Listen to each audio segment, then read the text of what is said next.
Well, good afternoon and welcome, Elon. Oh, I was going to take off my tie. Is that all right if I do that? I came in with a tie, but then I was told there should be a tie, so. Then we'll both be more comfortable. That's good. Well, thanks for having me. Appreciate your being here today. It's when I'm with you, it's difficult to know where to start. Let's start just what drives you. What is it that when you wake up in the morning, do you see a problem and you want to solve it? I think the thing that drives me is that I want to be able to think about the future and feel good about that. We're doing what we can to have the future be as good as possible. To be inspired by what is likely to happen, and to look forward to the next day. So that's what really drives me is trying to figure out how do we make sure that things are great and going to be so, and that's the underlying principle behind Tesla and SpaceX. Is that I think it's pretty important that we accelerate the transition to sustainable generation and consumption of energy. It's inevitable, but it matters if it happens sooner or later. And then SpaceX is about helping make life multiplanetary and doing what we can to continue the dream of Apollo and ultimately make a contribution to life becoming multiplanetary.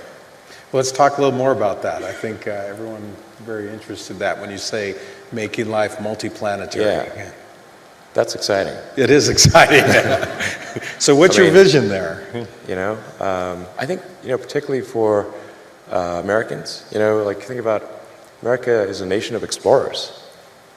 People came here from other parts of the world that, chose to give up the known in favor of the unknown.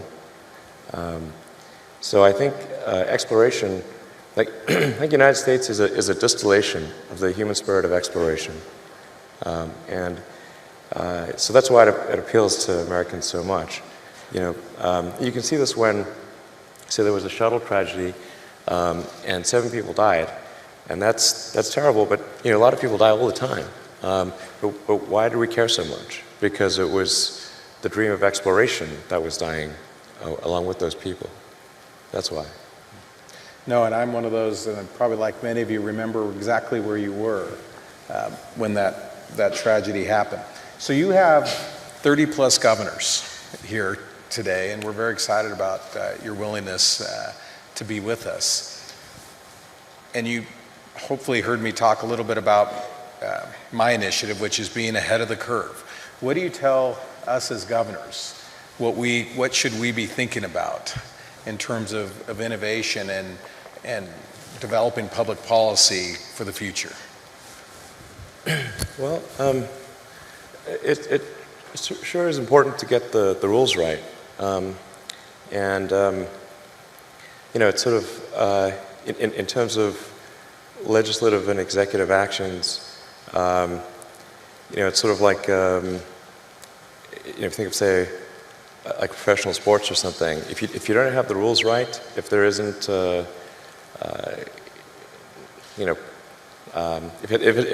the game isn't set up properly, it's not going to be a good game. So it's real important to get the rules right. Now, I think it's worth noting that I think still in the United States the rules are still better than anywhere else.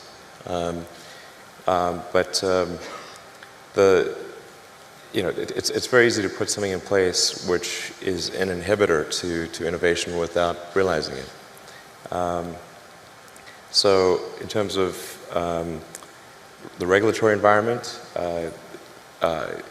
it's always important to bear in mind that regulations are immortal, and they never die unless somebody actually goes and kills them, and then they get a lot of momentum. So a lot of times regulations can be put in place for all the right reasons, but then nobody goes back and gets rid of them afterwards when they no longer make sense. And there used to be a rule in the early days when people were concerned about automobiles, because that was a pretty scary thing to see a carriage just going wrong by itself. You never know what those things might do. So there were like rules where you had to, in a lot of states, where you had to carry a lantern in front of the automobile. It had to be like 100 paces ahead of the automobile. There had to be someone with a lantern on a pole. I'm like, okay, but you should really get rid of that regulation, and they did, because that would really be awkward. So just regulations, even if done correctly and being right at the time, it's always important to go back and scrub those, periodically to make sure they're still sensible, they're still serving the greater good.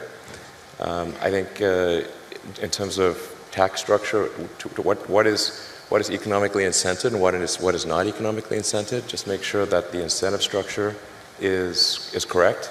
I think I'm saying just totally common sense things here.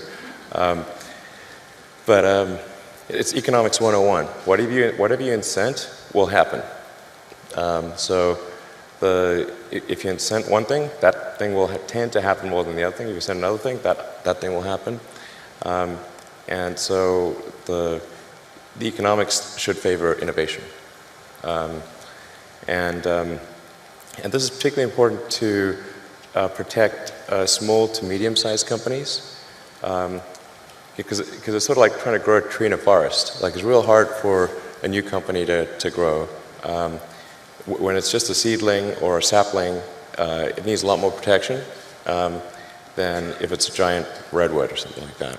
So very important to give support to small small to medium-sized companies on the innovation front. And they're the ones that need it more than the big companies. And I think at this point Tesla's almost a big company, biggish company anyway. So I'd favor, supporting smaller companies than Tesla, relatively speaking. What would your response be? Because there are critics out there with regard to incentives, and that, Sure. and Tesla has been, and I can speak from experience, the beneficiary of incentives, economic incentives, with regard to the Gigafactory. Sure. What would you tell those people? Yeah, I think, well, first of all, as you know, those incentives were a little overstated. In the case of the Gigafactory, it's a $5 billion capital investment to get that factory going.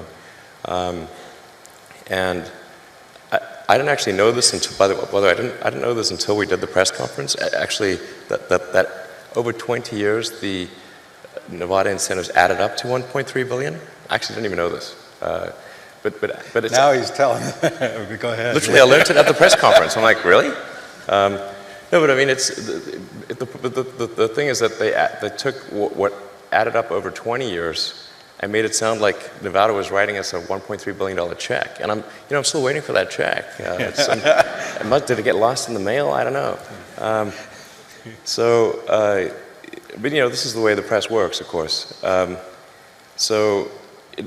if you divide 1.3 billion by 20, okay, then it's like, okay, Tesla's on average receives sort of a tax. It's basically sales and use tax abatement is what it amounts to. So Tesla gets like we get on the order of 50 to 60 million of sales and use tax abatement divided over 20 years. But this is for something which has a $5 billion capital cost just to get going, and then would have to generate about $100 billion over that period of time to achieve a $1.3 billion tax benefit.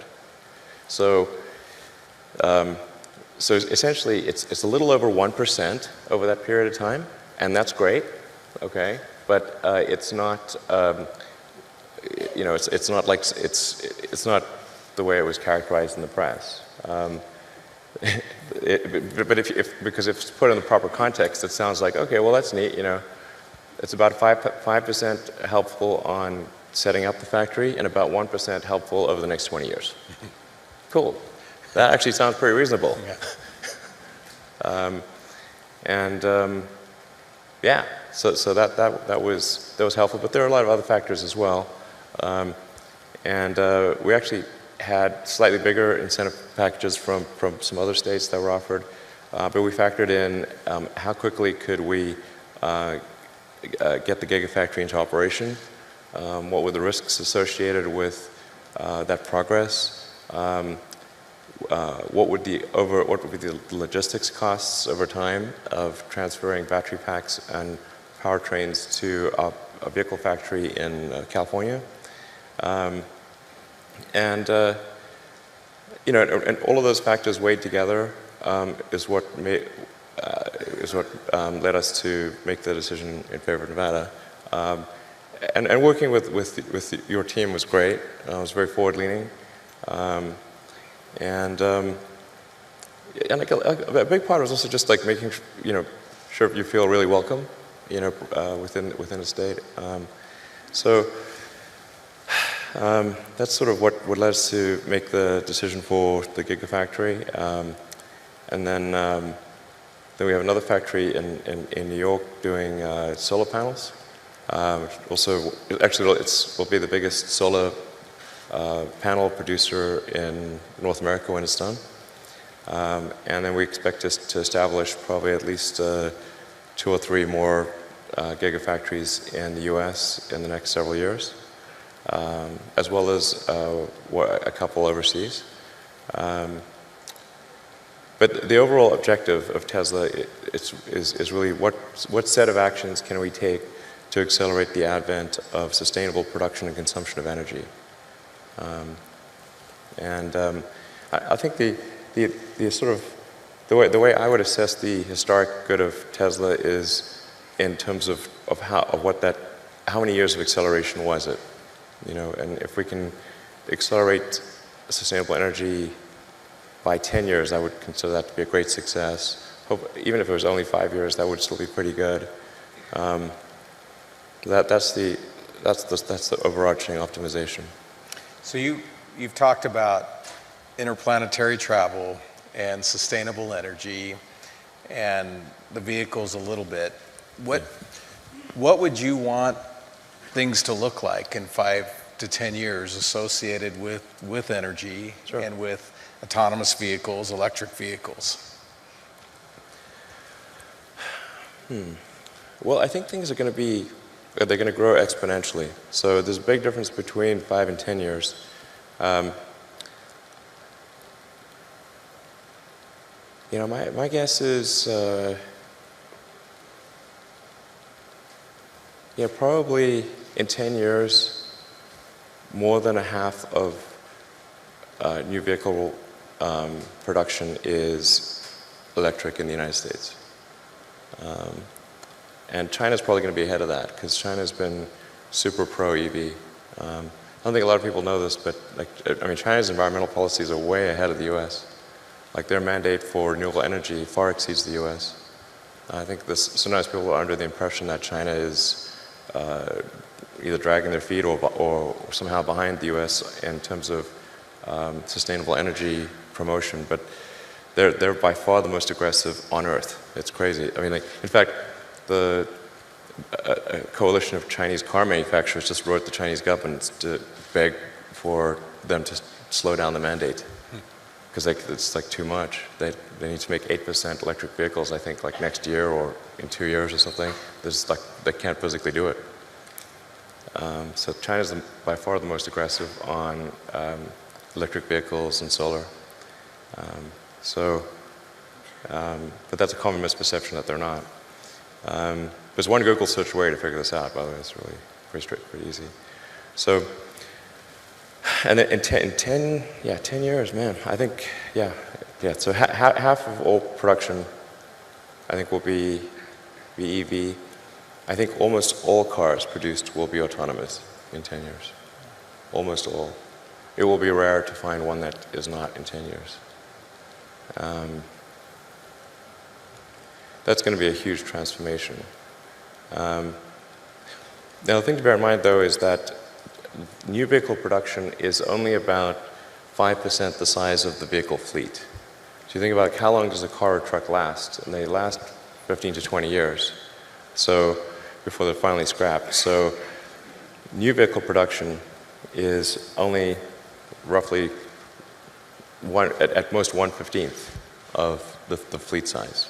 So even when new vehicle production, say, switches over to electric or to autonomous, that still means the vast majority of the fleet on the roads is not. It'll take another, 5 to 10 years before that becomes the majority of the fleet becomes EV or autonomous. But if you were to say go out 20 years, overwhelmingly things are electric, autonomous, overwhelmingly. Fully autonomous? Fully autonomous. So no one will have to touch the steering wheel if there is one? There will not be a steering wheel. In 20 years, it will be like having a horse. People have horses, which is cool. But so having a regular car will be like having a horse. Is that what you're saying? yeah, yeah, and there will be people that have non-autonomous cars, like people have horses. It just would be unusual to use that as a mode of transport. Yes. All right. Now, let's talk about the energy piece and rooftop solar and storage. So first of all, it's important to appreciate that the Earth is almost entirely solar powered today, in the sense that the sun is the only thing that keeps us from being at roughly the temperature of cosmic background radiation, which is 3 degrees above absolute zero. If it wasn't for a sun, we'd be a frozen dark ice bowl. And the amount of energy that hits the sun, that reaches us from the sun, is tremendous. It's 99% plus of all energy that Earth has.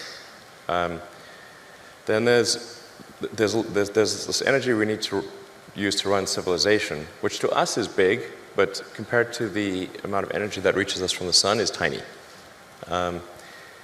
So it's very easy.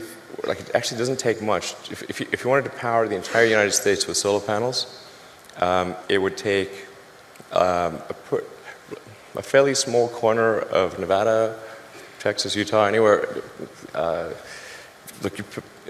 You only need about 100 miles by 100 miles of solar panels to power the entire United States. And then the batteries you need to store that energy to make sure you have 24/7 power is 1 mile by 1 mile. One square mile. That's it. I showed the graph of or image of this where this is what 100 miles by 100 miles looks like. It's like a little square on the U.S. map. And then there's a little pixel inside there, and that's the size of the battery pack that you need to support that. Real tiny. So, Will, you talked about 20 years from now, none of us, well, some people will still be using horses or it won't be zero. Yeah.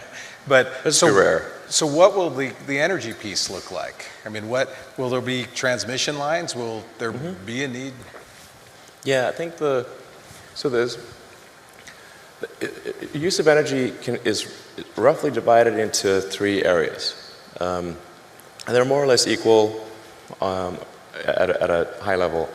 There's about a third of energy is used for transportation of various kinds. About a third is used for electricity. About a third is used for heating. So if you want to have, and then of the electricity production, call it something on the order of 10%, depending upon how you count it, is renewable. Maybe 15% today. So that means that there's a massive amount of solar that would need to be produced and connected in order to be fully sustainable. Because fully sustainable means you're tackling transport, non-renewable electricity generation, and heating. So that means there will need to be a combination of utility scale solar and rooftop scale solar combined with wind, geothermal, hydro, probably some nuclear for a while, in order to transition to a sustainable situation, which means really for the most part massive growth in solar. And it's going to be important to have rooftop solar in neighborhoods because otherwise there'll need to be massive new transmission lines built. And people do not like having transmission lines go through the neighborhood. They really don't like that. And I agree. So you want to have some localized energy production combined with utility. So you want rooftop solar, utility solar, and that's really going to be the solution from a physics standpoint. That I can't see any other way to really do it. People talk a lot about fusion and all that, but the sun is a giant fusion reactor in the sky, and it's really reliable. It comes up every day. So if it doesn't, we've got bigger problems. Somebody asked me to ask you this. We talked about workforce today, but they asked me, are robots going to take our jobs, everybody's jobs in the future? Or how much do you see artificial intelligence coming into the workplace? Well, first of all, I think on the artificial intelligence front, I have exposure to the very most cutting edge AI. And I think people should be really concerned about it. I keep sounding the alarm bell, but until people see like robots going down the street killing people, like they don't know how to react, because it seems so ethereal. I think we should be really concerned about AI, and I think we should. AI is a rare case where I think we need to be proactive in regulation instead of reactive. Because I think by the time we are reactive in AI regulation, it's too late. And normally the way regulations are set up is that a whole bunch of bad things happen, there's a public outcry, and then after many years, a regulatory agency is set up to regulate that industry. And there's a bunch of opposition from companies who don't like being told what to do by regulators. Anyway, it takes forever. That in the past has been bad, but not something which represented a fundamental risk to the existence of civilization. AI is a fundamental risk to the existence of human civilization. In a way that car accidents, airplane crashes, faulty drugs, or bad food were not. They were not. They were harmful to a set of individuals within society, of course, but they were not harmful to society as a whole. AI is a fundamental existential risk for human civilization, and I don't think people fully appreciate that. It's not fun being regulated. It's not, it can be pretty irksome, but in the car business, we get regulated by Department of Transport, by EPA, and a bunch of others, and there's regulatory agencies in every country. In space, we get regulated by FAA, but if you ask the average person, hey, do you want to get rid of the FAA and just like take a chance on manufacturers not cutting corners on the aircraft because profits were down that quarter? I was like, hell no. That sounds terrible. So I think even people who are pretty extremely like libertarian free market, they'd be like, yeah, we should probably have somebody keeping an eye on the aircraft companies, making sure they build a good aircraft and good cars and that kind of thing. So I think there's a role for regulators. That's very important. And I'm against overregulation for sure. But man, I think we better get on that with AI pronto. And so there'll certainly be a lot of job disruption. Because what's going to happen is robots will be able to do everything better than us. I'm including, I mean, all of us, you know. Yeah, I'm not sure exactly what to do about this.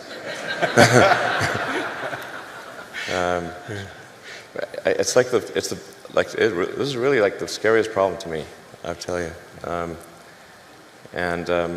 Yeah, so I really think we need government regulation here, just to, because this is, you know, ensuring the public good is served. Because you've got companies that are racing, that they kind of have to race to build AI, or they're going to be made uncompetitive. You know, like essentially, if your competitor is racing to build AI and you don't, they will crush you. So then you're like, we don't want to be crushed. So, you know, I guess we need to build it too. That's where you need the regulators to come in and say, hey guys, you all need to really, you know, just pause and make sure this is safe. And like when it's cool and we're convinced, and the regulators are convinced that it's safe to proceed, then you can go. But otherwise, slow down. But you kind of need the regulators to do that for all the teams in the game. You know, otherwise the shareholders will be saying like, hey, why aren't you developing AI faster? Because your competitor is. I'm like, okay, we've got to do that. Anyway, so it's like,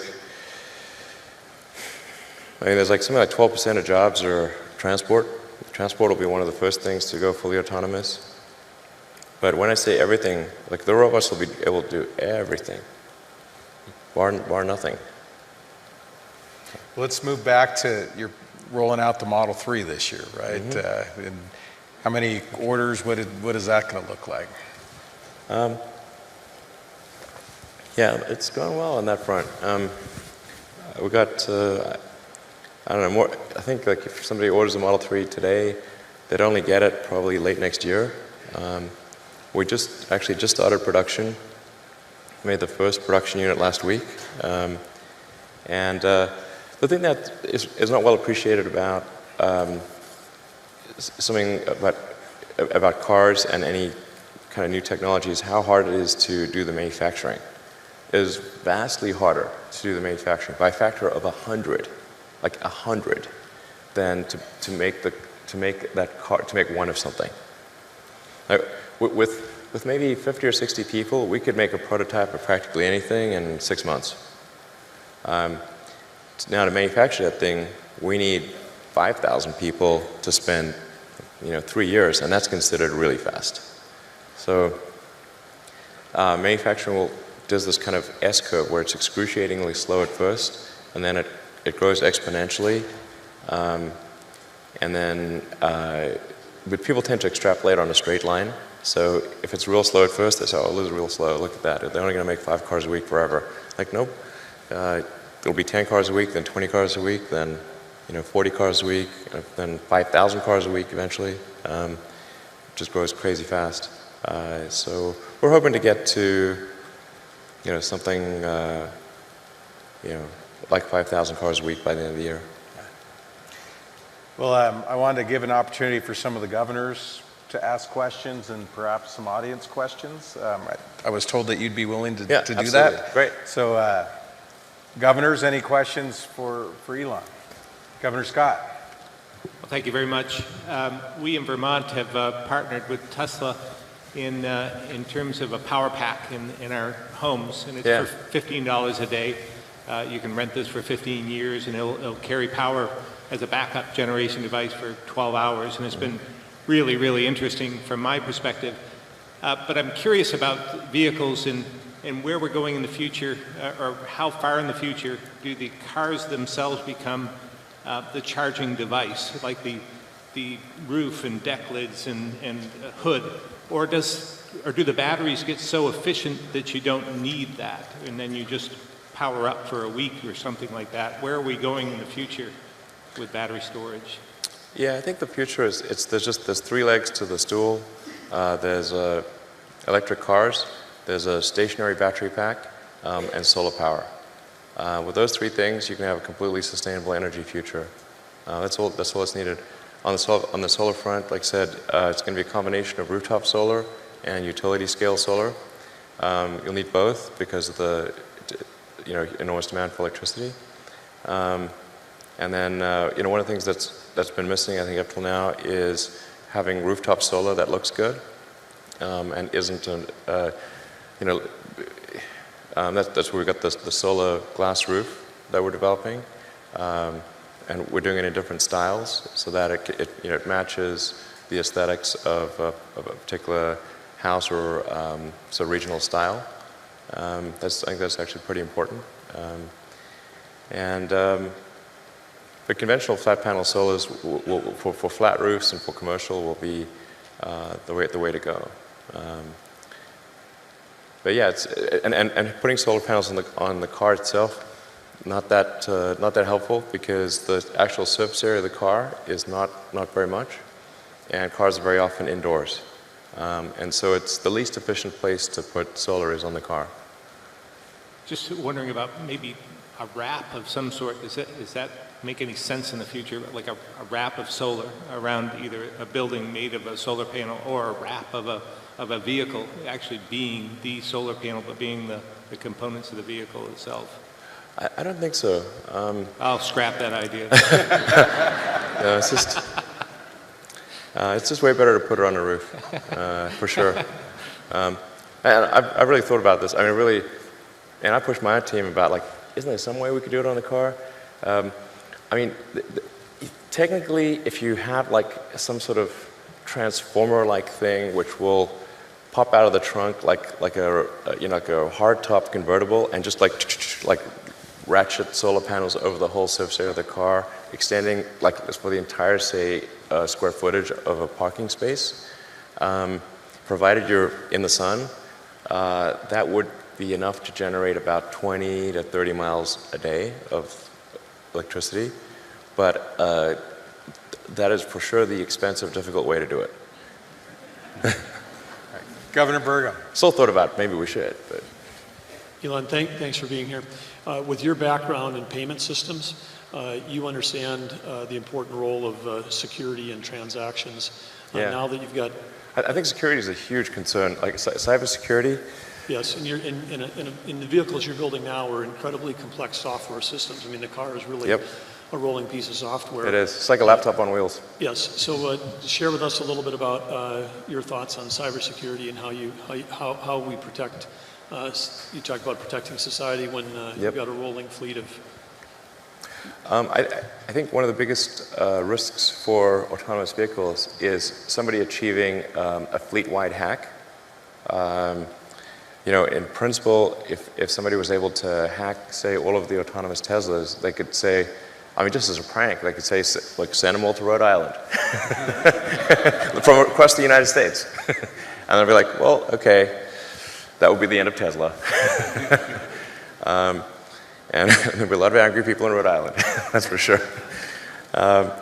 So we got to make super sure that a fleet-wide hack is basically impossible, and that if people are in the car, that they have override authority on whatever the car is doing. So if the car is doing something wacky, you can press a button that no amount of software can override. That will ensure that you gain control of the vehicle and cut the link to the servers. So that's pretty fundamental.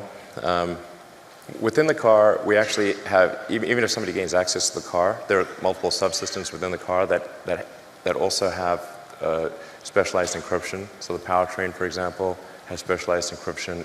So even if somebody would gain access to the car, they cannot gain access to the powertrain or to the braking system. But it is my top concern from a security standpoint at Tesla is making sure that fleet-wide hack or any vehicle-specific hack can occur. They have the same problem with cell phones. It's kind of crazy today that we live quite comfortably in a world that George Orwell would have thought was super crazy. Like we all carry a phone with a microphone that can be turned on really at any time without our knowledge, with a GPS that knows our position, and a camera, and well, kind of all of our personal information. We do this willingly, and it's kind of wild to think that that's the case. So the phone, like Apple and Google, kind of have the same challenge of making sure there cannot be a fleet-wide hack or a system-wide hack of phones, or a specific hack. So that's our top concern. Yeah, it's going to become a bigger and bigger concern. I think Tesla's, I don't want to tempt fate here, but Tesla's pretty good at software compared to the other car companies. So I think it's going to be a bit like an even bigger challenge for the other car companies to ensure security. Yeah. Thank you. Governor Dugard. Thank you, Governor. Mr. Musk, thank you for speaking to all the governors today. It's an honor to have you here. One question I had, we saw when gasoline prices went to $3.50 a gallon, there was a big jump in interest in hybrid vehicles, sure. and you saw those vehicles become very much in demand. And then as gasoline prices have fallen, you've seen a reversal of that. And I'm wondering to what extent you have a concern about the future of electric vehicles in the face of those very low prices. Can you speak to that? Well, the economics, they kind of set the slope of the curve. So there's no question in my mind whatsoever that all transport, with the ironic exception of rockets, will go fully electric. Everything, planes, trains, automobiles, well, a lot of trains are already electric, all ships, but it's a question of what that time frame is. And the economic incentive structure drives that time frame. That's really what it amounts to. And the big challenge is that there's an unpriced externality in the cost of fossil fuels. So the unpriced externality is the probability weighted harm of changing the chemical constituency of the atmosphere and oceans. Since it is not captured in the price of gasoline, it does not drive the right behavior. It would be like if tossing out garbage was just free, and there was no penalty. You just do as much as you want. Then, like, streets would be full of garbage.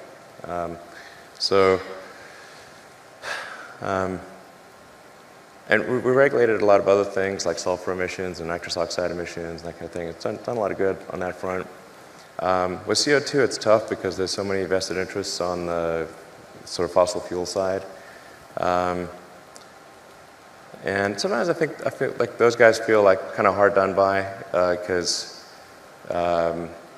it wasn't obvious, like when they were creating their oil and gas companies, that it would be bad for the environment. And they worked really hard to create those companies.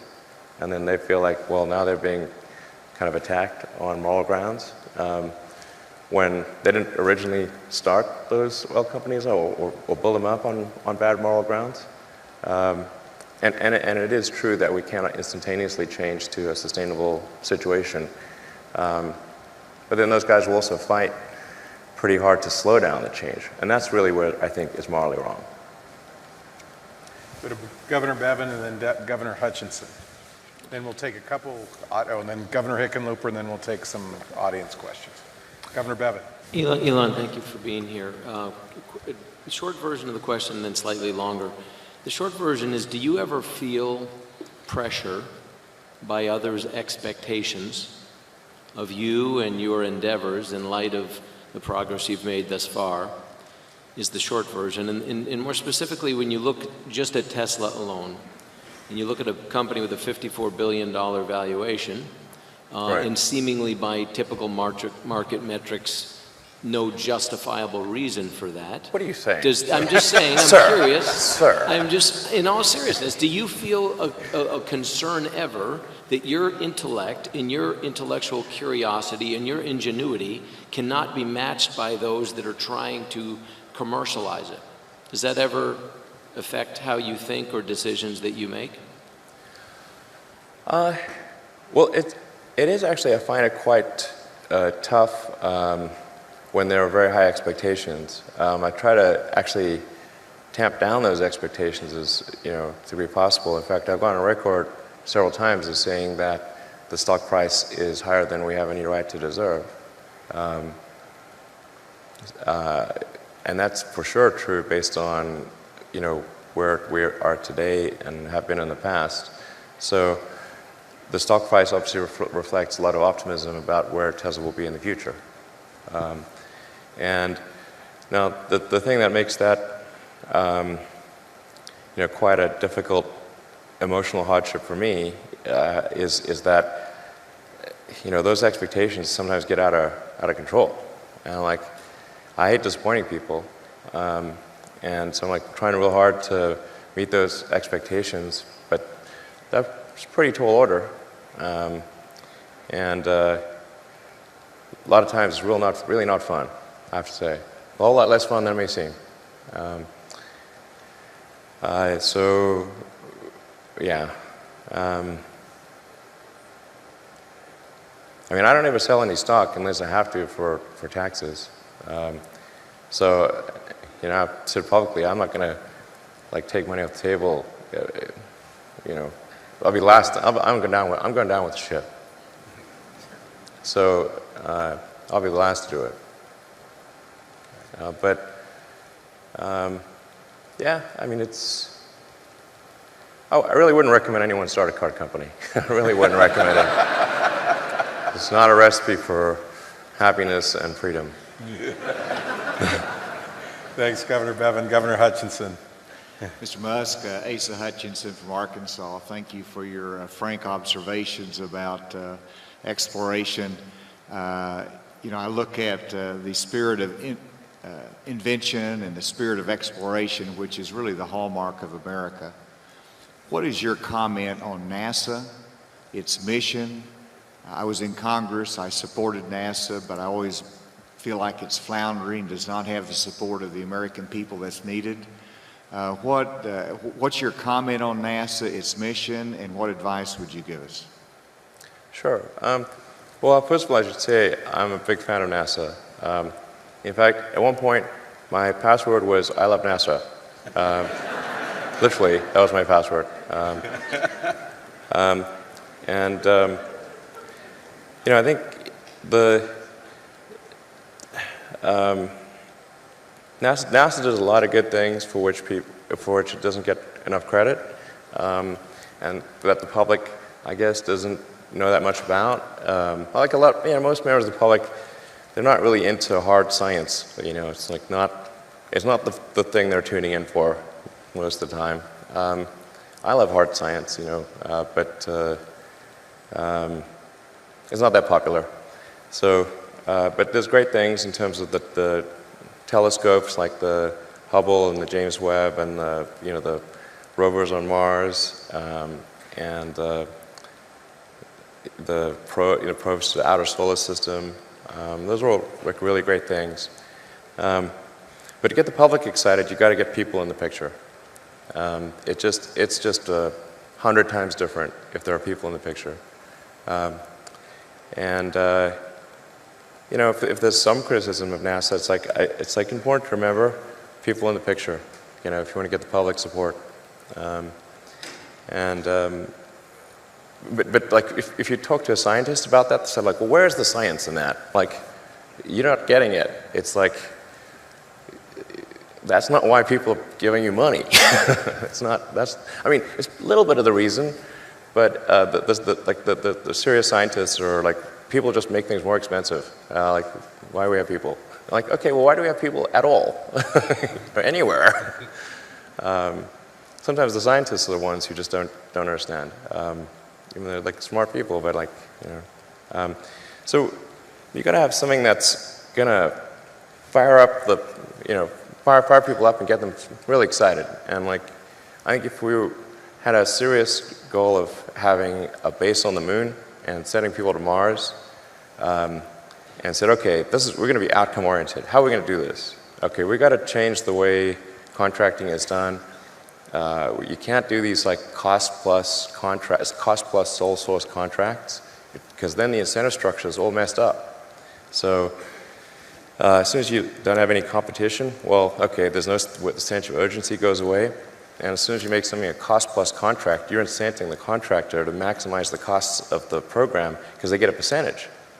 So they never want that gravy train to end, and they want to make it, they become cost maximizers. And then you have good people engaged in cost maximization because you just gave them incentive to do that and told them they'll get punished if they don't. Essentially, that's what happens.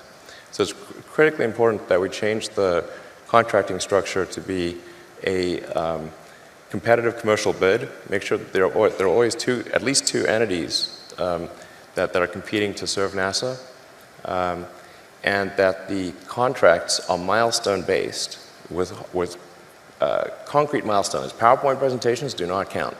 Like everything works in PowerPoint. Okay, you can say, I have a teleportation device. Look, here's my PowerPoint presentation. So milestone-based, competitive commercial contracts with competitors, and then you've got to be prepared to fire one of those competitors if they're not cutting it, and recompete the remainder of that contract. And by the way, NASA's actually already done this, and they did it with the commercial cargo transportation to the space station.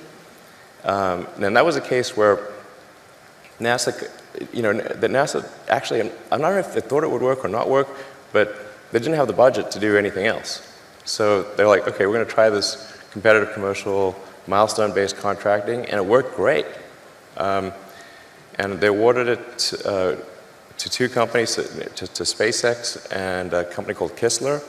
And SpaceX managed to meet the milestones. Kistler did not, so then NASA recompeted the remainder of the contract to Orbital Sciences, but then Orbital Sciences got across the finish line. So now NASA's got two suppliers for taking cargo to the space station, and it's a great situation. Same thing for commercial crew to the space station. NASA competed that. In the commercial crew case, it's SpaceX and Boeing. And I think that's also a good situation. So now, like I can tell you, like the SpaceX team is like, we're going to do this before Boeing. That's for sure. And then like I read out the Boeing team, they're like, we're going to do this before SpaceX. That's good. It's a good forcing function to get things done. I can't tell you how important that contracting structure is. That is night and day. There's way too much in government which is where it's a sole source cost plus contract. That just, again, economics 101, whatever you incent, that will happen. And people shouldn't be surprised. It's like, oh, you just, said, okay, if that company manages to find some excuse to double the cost of the contract, they're going to get double the profit because they're getting a percentage. So they can do exactly that. And also, they're not going to say no to requirements. So the government will come up with some set of requirements. 90% of them could make a lot of sense, and 10% of them are cockamamie that double the price of the project. For those 10% of cockamamie requirements in a cost-plus contract, the contractor will always say yes. There could be a future for you in government contracting at the state level. Yeah. Let's go to Governor Hickenlooper and then Governor Ducey. So I think like most governors, I find it so refreshing to have the unbridled truth, but I do suspect every time you say publicly that the stock price is higher than we have any right to believe, I'm going to guess you probably get some calls from investors suggesting that maybe you don't say that so frequently. Yeah, that's true. I wanted to go back and just briefly, because I think I wrote this down, that you said that artificial intelligence is the fundamental existential risk facing civilization. Did I get that close enough? In my opinion, it is the biggest risk that we face as a civilization is artificial intelligence. And so, to a group of leaders, what would you advise that how should we be addressing something that's such a large landscape and yet obviously so important? I think that one of the roles of government is to ensure the public good, and to that dangers to the public are addressed. So that hence the regulatory thing. I think the first order of business would be to try to learn as much as possible. To understand the nature of the issues, to look closely at the progress that is being made, and the remarkable achievements of artificial intelligence.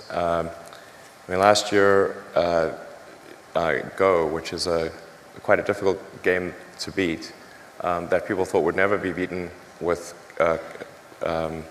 by a computer, that a computer would either never beat the best human player or that it was 20 years away. And last year, AlphaGo, which was done by DeepMind, which is a kind of a Google subsidiary, absolutely crushed the world's best player. And now it can play the top 50 simultaneously and crush them all. So just like that pace of progress is remarkable. And you can see more and more coming out. I think the robotics, you can see robots that can learn to walk from nothing, within hours, like way faster than any biological being. But the thing that's most dangerous is, and it's the hardest to kind of wrap, kind of get your arms around because it's not a physical thing, is kind of a deep intelligence in the network. You say, well, what harm could a deep intelligence in the network do? So, well, it could start a war by doing fake news and spoofing email accounts and fake press releases, and just by manipulating information. The pen is mightier than the sword. As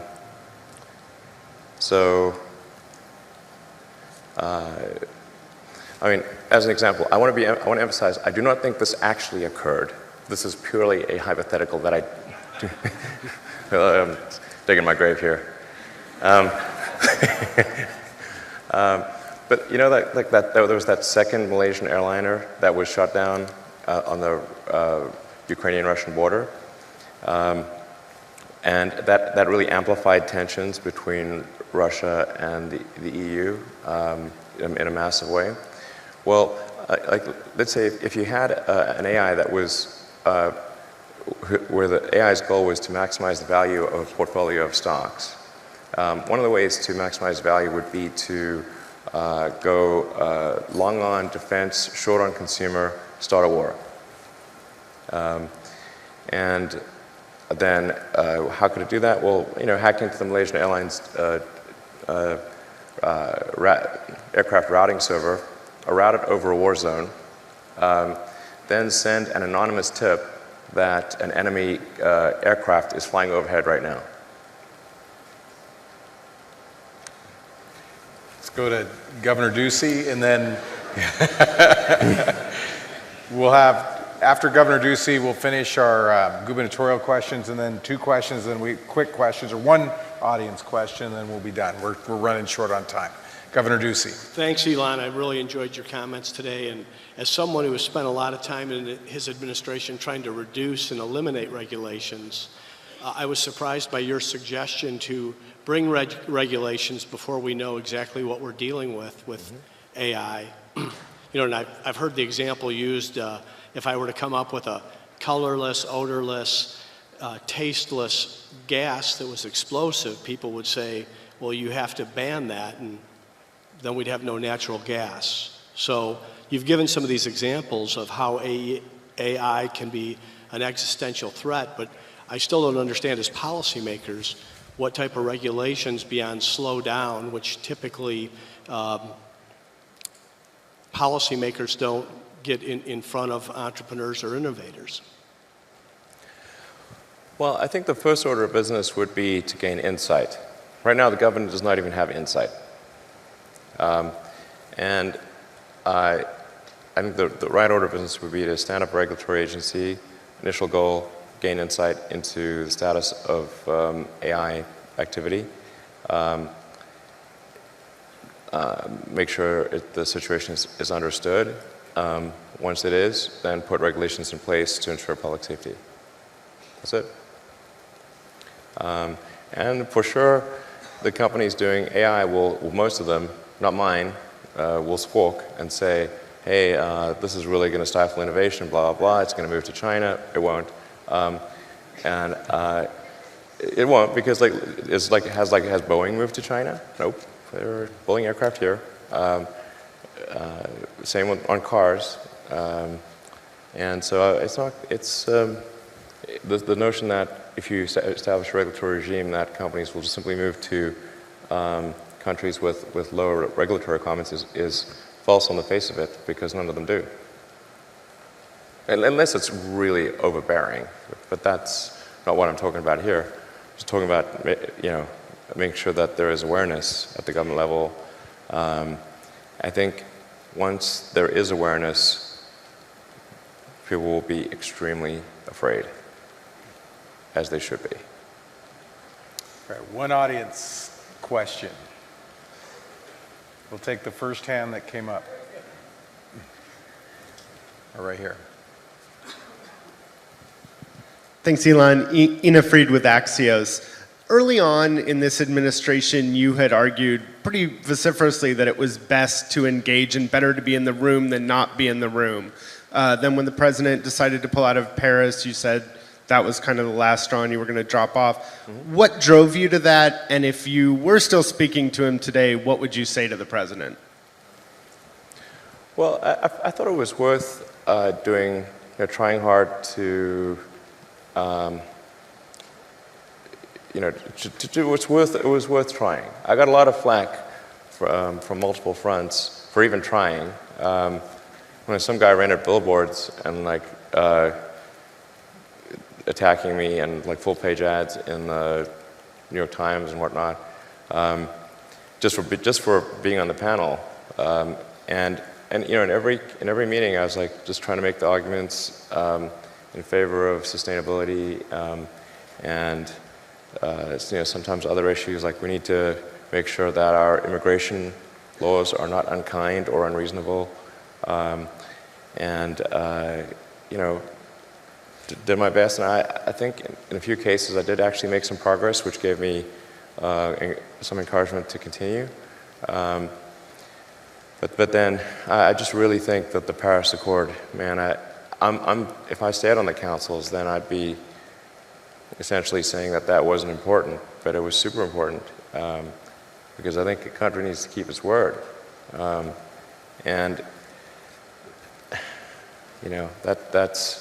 It's not even a binding agreement. So we could always slow it down. The argument that there would be job losses, well, we could see if there are job losses before we exit the agreement.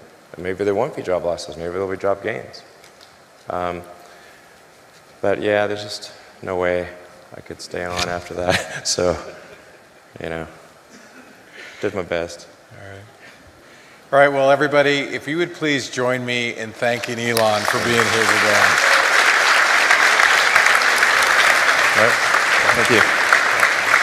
Thank you.